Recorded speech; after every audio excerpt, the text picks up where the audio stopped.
அஸ்ஸலாமு அலைக்கும். என் பேர் சர்புதீன். நான் காரைக்குடி சிங்கப்பூரில் வேலை செஞ்சுக்கிட்டு இருக்கேன். என்னோட கேள்வி என்னன்னா, அல்லாஹ் மேலே பயம் வரணும், அதுக்கு என்ன பண்ணணும்? அவ்வளோதான். என்ன இருக்கிறாருன்னா, அல்லாஹ்வுடைய பயம் வரணும் என்ன செய்யணும்னு கேட்கிறாரு. என்ன கேட்கிறாருன்னா, அல்லாஹ் பத்தி பயந்துகிட்டே இருக்கணும், அதுக்கு நான் என்ன செய்வது அப்படின்னு கேட்கிறாரு. அப்படி ஒரு மந்தத்தை எல்லாரும் ஆயிடலாங்க. இப்ப நான் சொல்றது எனக்கு அல்லாஹ்வுடைய பயம் ஒண்ணு உண்டாக்கிட முடியுமா? நம்ம மனிதர்களாக தான் இருந்துகிட்டே இருக்கணும். சஹாபாக்கள் என்ன செய்யல, அல்லாஹ்வுடைய ரசூலுல்லாஹ் சஹாபாக்கள் சொல்றாங்க, அல்லாஹ்வுடைய தூதரே உங்களோட உட்கார்ந்து இருக்கும்போது நீங்க சொல்லும் போது அப்படியே இந்த துன்யாவே மறந்துட்டு ஆகிறதுக்கு மூழ்கி இருந்தும் போல நினைக்கிறோம். உங்களை விட்டு போன பிறகு பார்த்தோம்னு சொன்னா துன்யா எங்களை மூழ்கடித்து விடுகிறது. இந்த மாதிரியான உணர்வு அதுல இருக்குமா? சொர்க்கத்தை நரகத்தை நேரம் பார்க்குற மாதிரி இருக்கிறது. உங்க சபையில உட்கார்ந்து இருக்கும் பொழுது இதை விட்டு போனவங்க குடும்பம் விட்டு வியாபாரம் சம்பாதிக்க இப்படி போயிடுறாங்கன்னு கேட்கறாங்க. இப்படித்தான் இருப்பாங்க.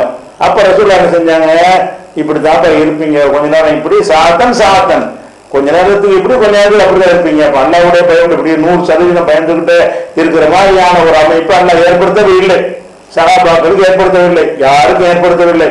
24 மணி நேரம் அல்லாஹ் பயந்துகிட்டு அப்படி இருப்பார்னு ஒரு இருக்குமான்னு கேட்டா அப்படி ஒரு கான்செப்ட் இஸ்லாத்தில் கிடையாது. அதே நேரத்தில் இயன்ற அளவுக்கு என்ன செய்யணும், அல்லாஹ் பயப்படணும். எப்படி பயப்படணும்? நம்ம இறையச்சம் அதிகமா வரணுமாக இருந்தால் எந்த ஒரு விஷயத்தை செஞ்சாலும் அல்லாஹ்வுக்கு தெரியாமல் நம்ம செய்ய இயலாது. இதை மட்டும் மனசுல வச்சுக்கணும், பயம் வந்துடும். தன்னால தொழுவும் போது தனியா தொழுவும் போது நீங்க அல்ஹம்து ஓதி தொழுவணும்னு இருக்கிறது.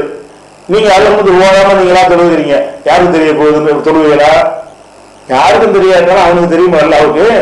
அப்ப அல்லாஹ்வுக்கு பயந்ததால அல்ஹம்துலில்லாஹ் சொல்லிட்டு வாயில அசைச்சிட்டு சும்மா இருக்காம அல்ஹம்துலில்லாஹ் ரப்பில் ஆலமீன் எதுக்கு ஓதுறீங்க?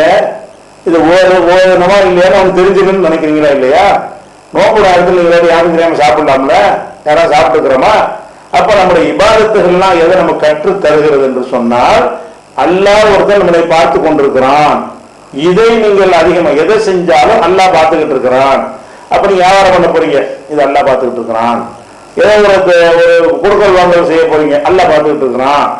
ஒரு சபையில போய் பேச போறீங்க, அல்லாஹ் பார்த்துக்கிட்டு இருக்கிறான். அந்த அல்லாஹ் பார்த்துக்கிட்டு இருக்கிறான், அல்லாஹ் பார்த்துக்கிட்டு இருக்கிறான் என்கிற ஒரு விஷயத்தை நீங்கள் மனதில் ஆழமா வைத்துக் கொண்டீர்களேயானால் அப்ப என்ன வராது, உங்களுக்கு இறையச்சம் தன்னால வந்துடும். அந்த அளவுக்கு வந்தாலும் போதும், எந்த அளவுக்கு வந்தாலும் போதுமானதா இருக்கிறது. அந்த அளவுக்கு வருவதற்கு எந்த காரியம் செஞ்சாலும் அல்லாஹ்வுக்கு இது மறையாது.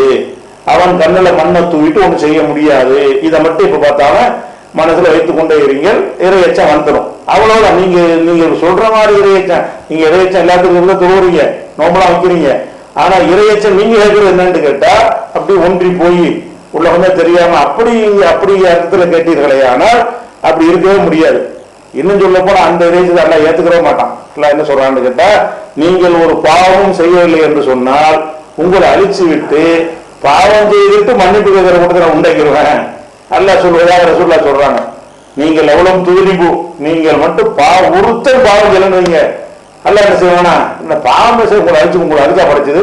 அதான் பாவம் செய்யாத ஒரு படைப்பு இருக்க மனக்கு இருக்க உங்களுக்கு படைச்சது. பாவம் செய்துவிட்டு மன்னிப்பு கேட்டு படைச்ச இறைவன் இருக்கிறான், அதுக்குதான் சொல்றான் அல்லாஹ்வுடைய ரசூல் அப்படி சொல்லி கேட்றாங்க. அதனால இறையச்சம் என்பது இறைவன் நம்ம பார்த்துக்கிட்டு இருக்கிறாங்கிற ஒரு மினிமம், அந்த ஒரு இறையச்சம் தான் எல்லாத்துக்கும் இருக்க முடியுமே தவிர அப்படி எல்லாத்தையும் மறந்து தன்னிலை மறந்து கொண்டாட்டி மறந்து பிள்ளைய மறந்து பக்கத்துல யாரு இருக்கான்னு மறந்து அல்ல அப்படி போறது. ஜதுபுக்குறான்ல, ஜதுபூர்ல அவுளியாக்கெல்லாம் இருந்தாங்க, யாரும் பொய் பைத்தியக்காரங்க எல்லாம் அவுளியான்னு சொல்லி இப்படி சொல்லி வச்சிருக்கிறாரு. அந்த இறையச்சம் இஸ்லாத்துல கிடையாது. சரியா?